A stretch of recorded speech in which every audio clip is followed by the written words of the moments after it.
Olá, senhores. Bora aí com uma questão de magnetismo. Olha só. Uma mesma espira retangular de massa desprezível. Então vamos esquecer a força-peso dela, tá? Foi parcialmente imersa em um mesmo campo magnético constante uniforme B de duas maneiras distintas. Na primeira, a espira é mantida em equilíbrio sob a ação apenas da força vertical F1 e da força magnética gerada pela circulação de uma corrente elétrica contínua pela espira, conforme figura 1.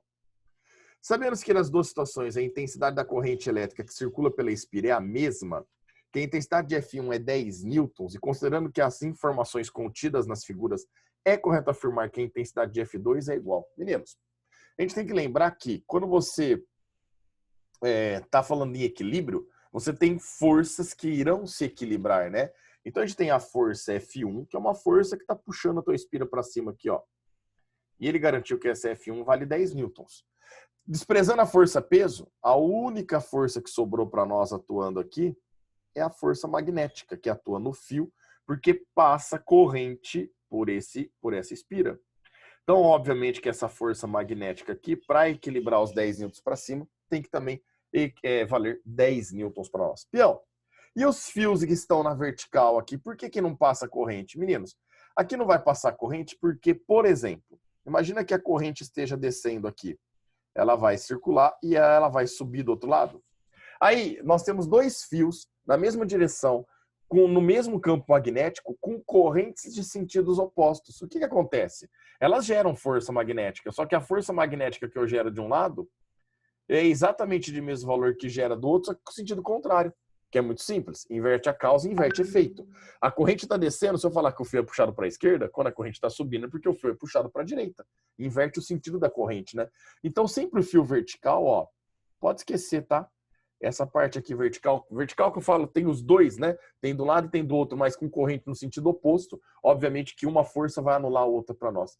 Então, o que interessa é a parte do fio que está imersa no campo magnético e na horizontal ali, que só tem ele, né? A outra parte horizontal não está sujeita à força magnética por estar fora da nossa região de campo magnético. Qual a região de campo magnético aqui, ó? É onde estão os xizinhos indicando que o campo magnético entra. Beleza?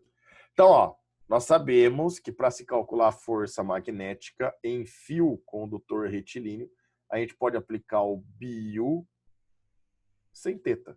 Nesse caso, a gente já percebe que o ângulo θ vale 90 graus, né? Que é entre a direção da corrente e o campo magnético. E, portanto, o seno de 90 a gente sabe que vale 1. Olha que bacana. Na primeira situação, nós vamos poder falar que a força magnética vale 10, é igual ao campo magnético na região, vezes a corrente e vezes o comprimento efetivo do fio, que é esse comprimento aqui, ó. Que nós vamos olhar na segunda figura para ver esse comprimento. Ele vale 10 centímetros. Então, tirando os 10 centímetros daí, tirando o centímetro daí, o 10 corta com 10, a gente descobre que o campo magnético vezes a corrente vale 1. Peão, 1 o quê? 1 newton por centímetro. Vamos colocar desse jeito porque eu nem coloquei no sistema internacional para nós aqui. Então, não vou nem colocar a unidade de medida. Vou deixar aí como uma constante para nós, tá? Agora, na segunda situação.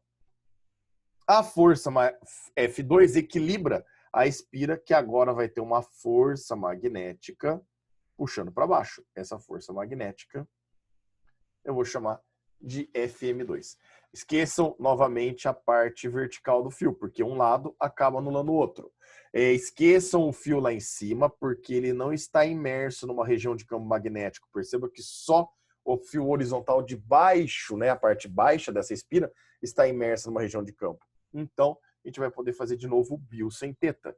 Lembrando que agora o ângulo continua valendo 90 graus, então sendo de 91, então vai ficar a força magnética, é o BU, vezes o comprimento 2. Porque agora eu estou trabalhando com este comprimento efetivo aqui, que vale 25 centímetros. Então a força magnética 2, ela vai ter o mesmo valor da força F2, porque ele garante que a espira continue em equilíbrio. Então vou colocar aqui, ó, F2, que é o que eu quero descobrir. O B vezes I, eu não sei quanto é que vale o B, eu não sei quanto é que vale o I, mas eu sei que eles continuam tendo o mesmo valor na segunda situação. Então eu posso colocar que ele vale 1. E o comprimento L2, nós vimos que vale 25 centímetros. Vou manter a unidade de centímetro, já que aqui eu trabalhei em centímetro. 25 vezes 1 a gente descobre que essa força F2, ela vale 25 newtons. Uma outra forma que você poderia pensar também é, você tinha um comprimento de fio de 10 centímetros, passa a ter agora um comprimento de 25 centímetros. Como o comprimento é diretamente proporcional à força, se o comprimento aumentou 2 vezes e meia, a força também vai ser multiplicada por 2,5. Então, 10 vezes 2,5 dá 25, que nos dá aí alternativa E. Fechou, meninos? Grande abraço a todos.